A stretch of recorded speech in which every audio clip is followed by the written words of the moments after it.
Living is a risk, but the biggest risk is taking no risks at all. Life is a series of calculated risks, nothing more. Everything that you decide to do has a margin of risks.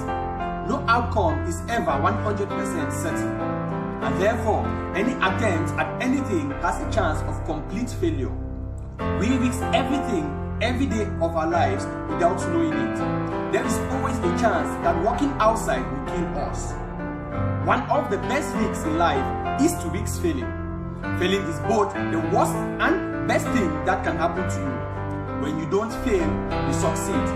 When you do fail, you succeed at figuring out another way of not doing it. It just doesn't feel quite as good. We too often allow our emotions to get in the way of logic.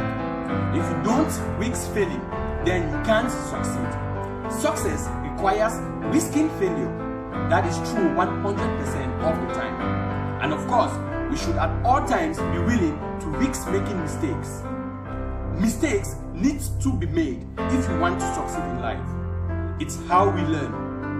If you are not making mistakes, then you are not trying enough. In other words, you are not living enough. Risk making those mistakes because they are the things that make our lives interesting enough to read about. Calculated risks make the difference between an ordinary life and an extraordinary life.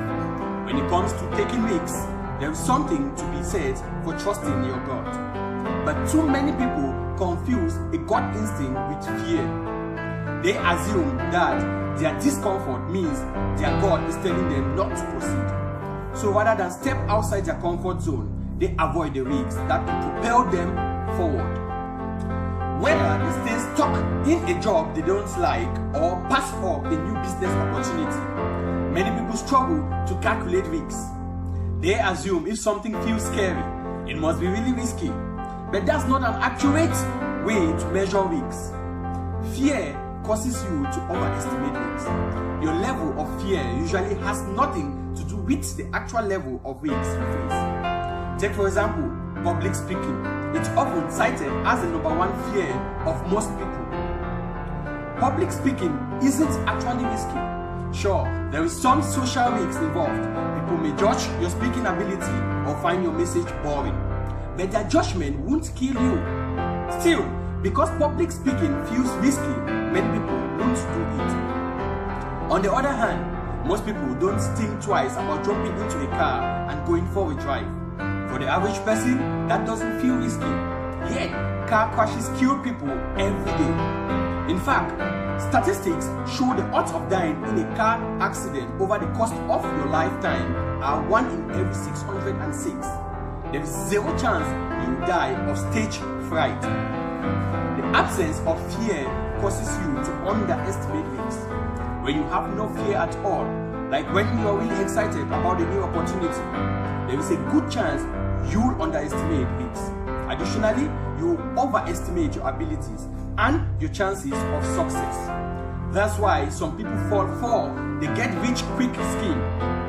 The promise of a giant return on their investment dilutes them into thinking they are going to succeed. Because it doesn't feel scary, they assume it isn't risky.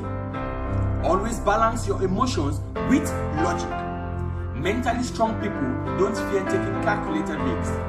They know taking the right risks could be the difference between living an ordinary life and living an extraordinary life. But you can't calculate risks based on your level of fear. Instead, it's important to assess the actual level of risks by examining the facts. Create a list of the pros and cons and the potential risks versus benefits. Writing down the facts and reading them over will help you view the risks with logic. And that's the key to balancing out your emotions. When you are excited about an opportunity and know you are likely to overlook the risks, ask a trusted advisor. What are the potential drawbacks? Talking about the downsides can help you become more rational. On the flip side, when you are too afraid to make a move, talk to someone about the potential benefits of moving forward. Hearing some words of wisdom from someone else may help you find the courage to take the leap. You can also ask yourself, What advice will I give to a friend that helps take some of the emotion out of the decision so you can more accurately assess the level of risks? Admitting that you don't know might be worth the risks as well. Not knowing is not something to be embarrassed about. There is a very fine line between knowing and not knowing. For example, 1 second, I will know absolutely nothing about a topic, and then 2 minutes later, after someone explains something to me, I instantly know something new. It's crazy, and it only took a few minutes, not seconds.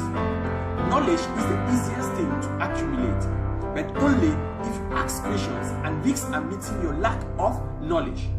Always take that risk if you want to be better. Wow, you watched till the end. Now, ring the notification bell after clicking the subscribe buttons to be notified every Thursday when I upload new videos.